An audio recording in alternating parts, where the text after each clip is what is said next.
ছিল, যার জন্য সাগরটি ভেঙে গেছে। তো আজকে আমরা দেখতে পাচ্ছি যে নৌকা দিয়ে এখন কিছু সংখ্যক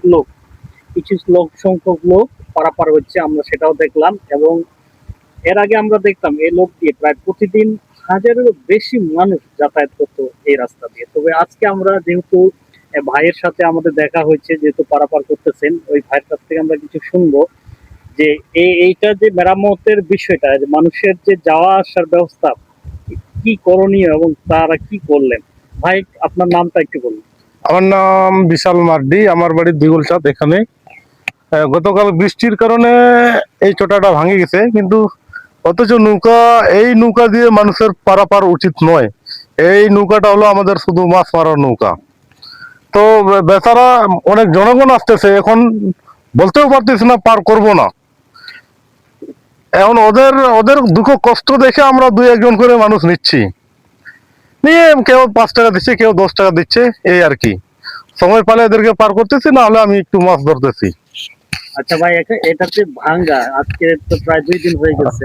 লোক তো কতদিন প্রতিদিন যাতায়াত করে এই রাস্তায়? এই হাজার দেড়েক মতন। এখন 2 দিন তো আপাতত বন্ধ, তাহলে কতদিন পরে এটা মেরামত হবে? এবং এটা আসলে আমাদের এই ঘাটের ইয়েটা আমাদের আর্থিক ইয়েতে খুব সংকটে আছি।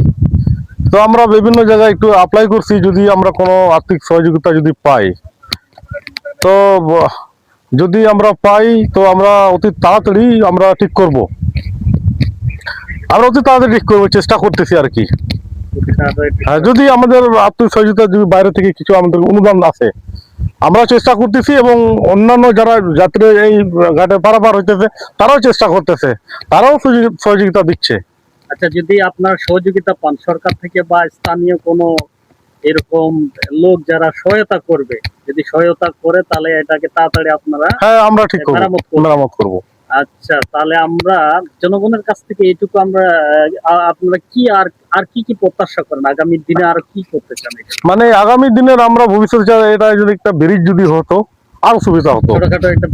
ছোটখাটো একটা ব্রিজ হওয়ার সম্ভাবনা আমরা জানি। এর নিচের দিকে একটা বড় ব্রিজ হচ্ছে, তো ওই যেহেতু আমরা পাচ্ছি বড় ব্রিজ, তো এখানে তো ব্রিজ করার কোনো প্রশ্ন আছে? মানে কি বলতে চান? না, ওখানে একটা ব্রিজ আছে, ওটাও ঠিক আছে, তবে এই রাস্তা আমাদের খুব চলাচল খুব গতিত হয় আর কি।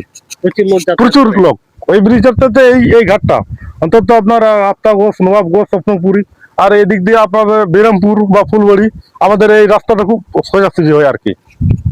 আচ্ছা, তাহলে ছোটখাটো একটা ব্রিজের হলে আমাদের খুব প্রয়োজন আছে।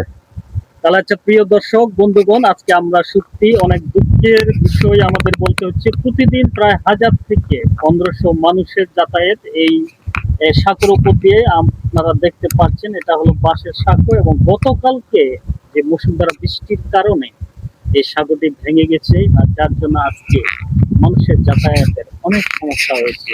এই ভাইয়ের কাছ থেকে আমরা শুনলাম, আসলে অনেক দুঃখের বিষয়। যদি সরকার বা স্থানীয় সরকার, ইউনিয়ন পর্যায় থেকে, উপজেলা থেকে হোক বা আমাদের ইউনিয়ন থেকে হোক, যেখান থেকে হোক, যদি কোনো প্রকারের সাহায্য যদি এনারা পান, তাহলে তাড়াতাড়ি এই সাঁকোটি মেরামত করবে।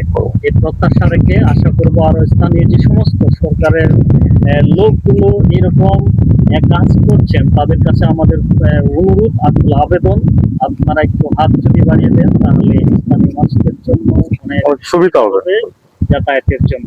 ধন্যবাদ। আর এই ভিডিওটি প্রত্যেকের কাছে অনুরোধ থাকলো, আপনারা বেশি করে শেয়ার করবেন, যাতে আরো কেউ যদি এরকম দয়াবান মানুষ থাকেন, তাহলে ওনারাও যাতে সাহায্য করার জন্য হাত বাড়িয়ে দিতে পারেন। ধন্যবাদ।